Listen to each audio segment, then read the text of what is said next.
Boa noite, eu sou aluno José Arthur, do curso de Ciências Biológicas da Universidade Estadual do Ceará e faço parte do polo Beberibe, na Universidade à Distância. Esse vídeo aula é relativo à Bioação 2 da disciplina de cordados, de zoologia dos cordados. O tema que eu escolhi para trabalhar nessa pequena vídeo aula de 10 a 15 minutos foi o tema explicando o sucesso dos morcegos dentre os mamíferos. Eu preferi trabalhar nessa aula de uma maneira que eu achei mais lógica, que eu achei mais didática. Então, inicialmente, eu vou comentar as características básicas dos morcegos. São mamíferos, e na realidade são os únicos mamíferos que voam, e são mamíferos tipicamente relacionados com um processo chamado ecolocalização.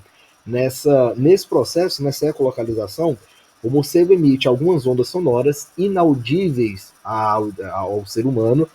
A frequência é extremamente baixa, então a gente não consegue escutar essas ondas, mas ele emite essas ondas se chocam em alguns objetos e retornam. Com base na velocidade em que essa onda chega de volta ao morcego e na direção em que ela volta também, esse morcego consegue determinar a sua velocidade, velocidade necessária para o seu voo, ele consegue interpretar a direção necessária para o seu voo, assim também como ele consegue calcular de maneira muito precisa a distância que ele está para alguns objetos, o tamanho de alguns objetos, então ele consegue programar a sua movimentação de acordo com essa ecolocalização. Isso é fundamental, como a gente vai ver lá nos últimos slides, para o seu sucesso adaptativo, para o seu sucesso reprodutivo, porque são animais de hábitos noturnos, então a disponibilidade de luz é uma disponibilidade muito reduzida. Portanto, nesse ambiente, nesse tipo de vida em que ele leva, é fundamental a ecolocalização para que ele possa se locomover. Em relação à diversidade dos morcegos, atualmente são reconhecidas cerca de 1.200 espécies de morcegos, amplamente distribuídas no planeta, mas muito mais abundante na região dos trópicos. Inclusive, essa imagem que a gente está vendo agora é a imagem do morcego, está aqui o nome científico dele, é a Tadarida brasiliensis mexicana. Esse morcego, a fêmea desse morcego chega a formar grupos de fêmeas cuidadoras, de fêmeas enfermeiras, é um termo mais técnico, de até 100 milhões dessas fêmeas em algumas cavernas específicas na região do Texas, nos Estados Unidos, e lá elas vão reproduzir, obviamente, com milhões de machos, chegando a gerar, em cada período reprodutivo, esse grande grupo consegue gerar até cerca de 100 milhões de novos filhotes em gigantes cavernas, e aí você vai ter a reprodução em massa desse indivíduo, desse organismo.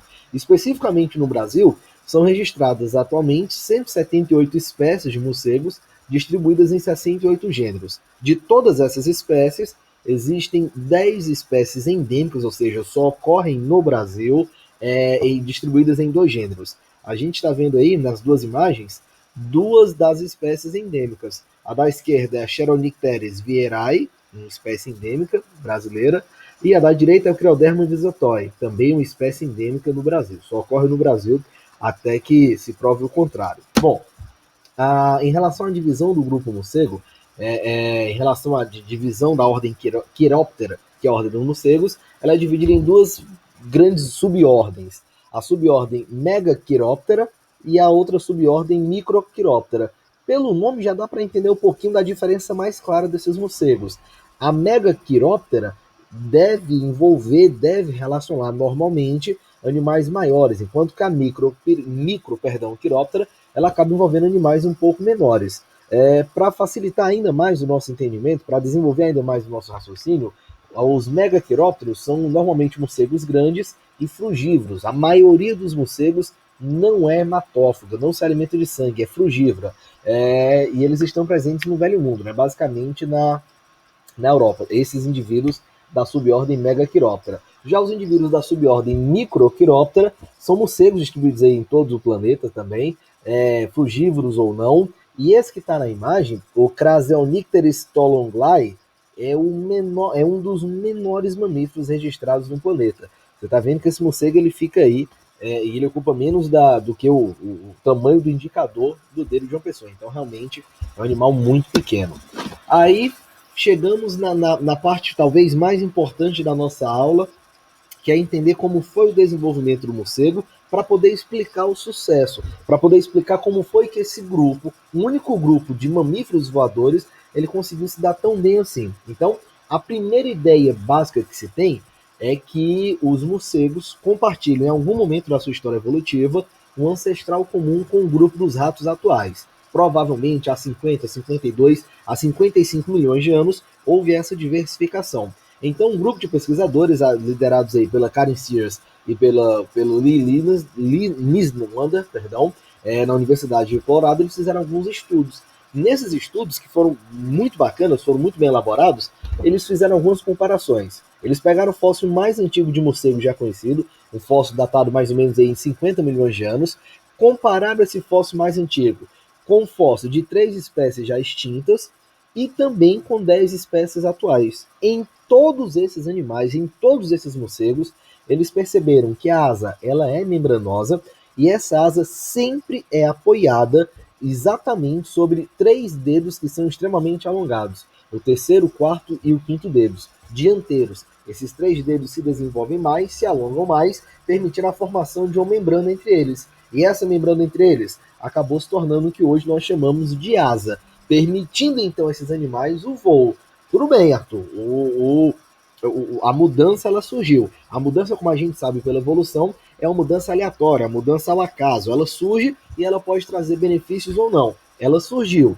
Já já a gente vai ver que os morcegos eles conseguiram utilizar essa mudança para algo positivo para o grupo deles. Ao invés de ficar completamente sem equilíbrio, descompensado, eles conseguiram aproveitar isso daí e desenvolver a capacidade de voo. Agora, a grande dúvida é como explicar o desenvolvimento desses dedos mais alongados. Por que exatamente nesses dedos, nesses 3 dedos, ocorre um desenvolvimento maior? Eles então foram analisar a genética, o desenvolvimento genético embrionário desses animais. Então, qual era a hipótese para o surgimento das asas?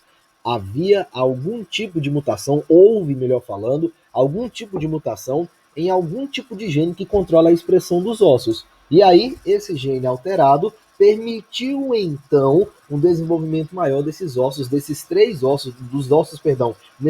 dedos dos membros dianteiros dos morcegos. Fizeram um teste, já que a nossa hipótese ela considera que há uma ancestralidade comum entre o grupo de ratos e dos morcegos, eles pegaram o desenvolvimento embrionário, tanto de rato como de morcego. Compararam. Nessa comparação, o desenvolvimento dos membros, tanto dianteiros como também traseiros dos ratos, ele é constante, é um crescimento lento. Nos morcegos, inicialmente é lento, mas a partir da metade da gestação, aproximadamente após a metade, o terceiro, quarto e o quinto dedos dianteiros, eles têm um crescimento muito rápido, um crescimento repentino. Eles se alongam demais, então existe uma diferenciação no crescimento desses ossos.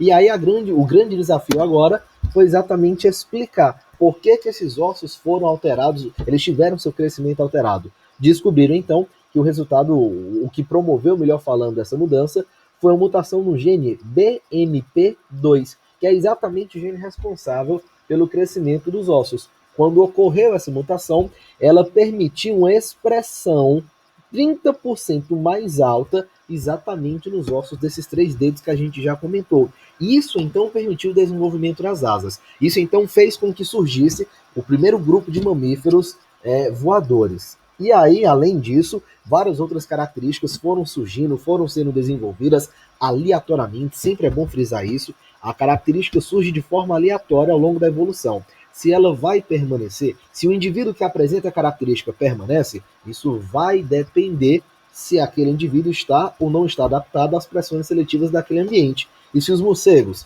tiveram sua origem há 50 milhões de anos e ainda hoje estão presentes, é porque eles estão muito bem adaptados às condições ambientais nas quais eles vivem.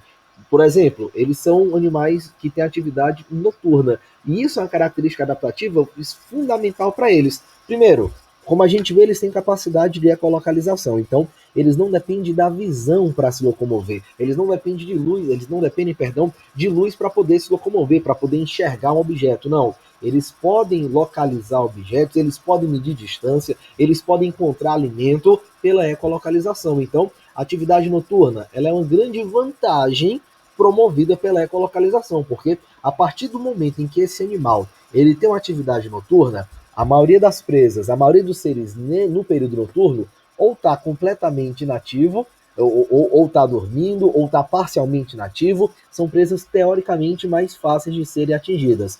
Teoricamente também, no período